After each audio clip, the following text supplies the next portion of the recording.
On n'a pas arrêté de m'inventer des vies et depuis qu'on est ensemble, on nous invente 1000 histoires. J'ai fait cette vidéo et j'avais totalement raison. Bonjour, déjà, je tiens à dire bravo à tous. Bravo à tous ceux qui ont harcelé Michou et Elsa. Le pire dans cette histoire, c'est que c'est passé sur BFM Télé. C'est passé sur Brut. Quand j'ai vu l'information, j'ai cru que j'étais sur une chaîne People. Ah ben non, pas du tout. Une chaîne qui est censée être sérieuse. Waouh, c'est incroyable la pression qu'ils ont dû avoir ces deux-là. La pression de ne pas se quitter, la pression de toujours bien faire, aucun faux pas. Même au journal télévisé, on parle de cette histoire. Est-ce que vous imaginez? C'est une folie. Alors qu'en ce moment, il y a des guerres, tous les prix augmentent, les gens ont du mal à vivre. On parle de Michou Elsa. Les réseaux et le buzz avant tout. Parce que ça génère énormément d'argent et de visibilité. Tout le monde a mis son grain de sel dans cette histoire. Bon, vous allez dire moi aussi. Bravo à tous ces twittos qui ont fait un pressing inimaginable sur ce couple. Bravo aux youtubeurs, bravo aux tiktokers qui ont fait un harcèlement incroyable. Moi, j'ai juste parlé de l'histoire. Je ne suis pas allé sous leurs vidéos et dans leur live pour cracher ma haine. Vous avez contribué à détruire 3 ans de relation parce que dès la première minute où ils ont officialisé leur couple, ils se sont fait harceler, mais comme jamais. 3 ans de pressing. À chaque fois qu'ils faisaient un live ensemble, t'avais des insultes, t'avais des gens qui disaient qu'ils n'étaient pas assez virils. Beaucoup de jaloux aussi. Beaucoup de personnes qui voulaient cracher leur haine. Après, vous allez me dire que oui, mais les réseaux, on peut tout arrêter. C'est vrai quand on est une personne lambda. Sauf que Michou, c'est son boulot. Sauf que Elsa aussi un petit peu, vu qu'elle a une carrière de danseuse, on est dans un monde où on est obligé de dealer avec les réseaux. En plus de ça, il fait des lives. Donc tu as des personnes qui commentent en direct. C'est pas comme une vidéo où tu peux te permettre de ne pas regarder les commentaires. Et depuis qu'il est avec Elsa, c'est comme ça. Elsa, elle peut un petit peu se détacher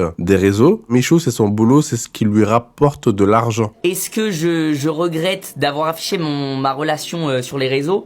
Bah les gars, c'est sûr que je referai pas cette erreur. Et quand ils sortaient aussi dehors, ils insultaient Elsa de El Diablo, ils se moquaient de Michou. Ça veut dire qu'ils ne peuvent même pas sortir entre amoureux. Ils sont obligés de se cacher, d'être dans le secret. Au moins, il a compris que plus tard, si jamais il sort avec une fille, il ne va pas la montrer sur les réseaux parce qu'il a vu les dégâts que ça pouvait faire et je suis totalement d'accord avec lui. Et il a dit que les réseaux sont en partie la cause. C'est normal. On est un être humain. Si t'as 500 000 personnes qui t'insultent, à un moment donné, ça devient lourd. Après Michou, elle a fait une compétition. Ils ont déjà essayé de dire qu'elle le trompait. Elle a dû faire vraiment attention. Elle n'a pas pu faire sa compétition comme elle le pouvait. En plus, c'est une personne qui n'a pas forcément confiance en elle. Elle est jeune. Et là, vous avez détruit sa confiance. Et on l'a vu. Dès qu'elle a quitté Michou, là, dans la nouvelle compétition, on voit qu'elle est à fond. On voit qu'elle veut gagner. Elle a joué la technique de la séduction à fond la caisse. En même temps, je me suis dit que là, c'était peut-être un tout petit peu trop sensuel. Elle aurait pu au moins se calmer un peu, être dans la retenue, mais vu qu'ils étaient plus ensemble, en vérité, elle fait ce qu'elle veut. Donc là, on peut comprendre pourquoi la prestation, pourquoi elle a choisi ce type de danse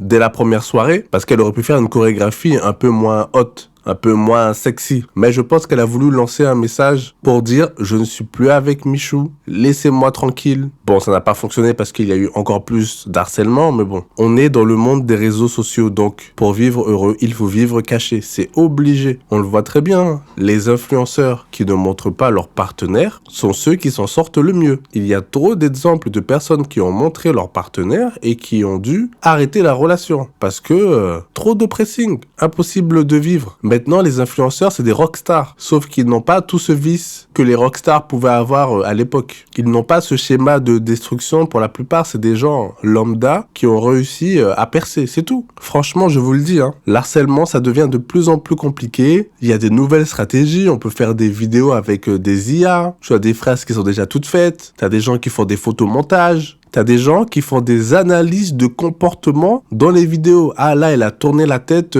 à ce moment-là. Sa réponse ne me plaît pas. Maintenant, vous vivez la relation comme si c'était la vôtre. Les gens sont plus impliqués que dans leur propre vie. Imaginons que Michou et Elsa étaient un couple libertin. Parce que oui, il n'y a pas que l'exclusivité dans la vie. Il y a des personnes qui ont un autre schéma de relation. Imaginez que le couple là n'en a rien à faire que l'autre flirte avec une autre personne. Mais parce que à vous, ça vous pose problème, la relation doit s'arrêter. Pour vous, c'est une honte. Le garçon ou la fille souffre, alors que peut-être pas. Vous devez vous détacher de la vie des influenceurs. Vous ne pouvez pas être aussi impliqué. Ce n'est pas sain, ce n'est pas bon. En même temps, c'était inévitable. J'ai vu des gens avec des comportements à l'époque complètement à la dérive, avec les séries télé. Tu les voyais, ils étaient réellement à fond, mais vraiment trop à fond. Et là, les influenceurs, c'est comme ça maintenant, c'est une série télé, c'est les feux de l'amour. Sauf que maintenant, en un clic, tout le monde peut discuter avec tout le monde. Déjà, à l'époque, ça se faisait avec les lettres. Ils pouvaient recevoir des lettres d'amour, des lettres d'insultes. Pour une série, pour une fiction, pour quelque chose qui n'est même pas vrai. On pouvait les insulter, les menacer. Parce que dans la série, ils n'ont pas fait ce qu'ils devaient faire ou ils ne sont pas sortis avec la personne qui devait sortir. Est-ce que vous vous rendez compte de la folie? Enfin bref, je voulais juste faire cette vidéo rapidement. J'ai peut-être un petit peu trop parlé, mais on va faire une vidéo un petit peu plus cadrée. Ciao. On coupe, on décale.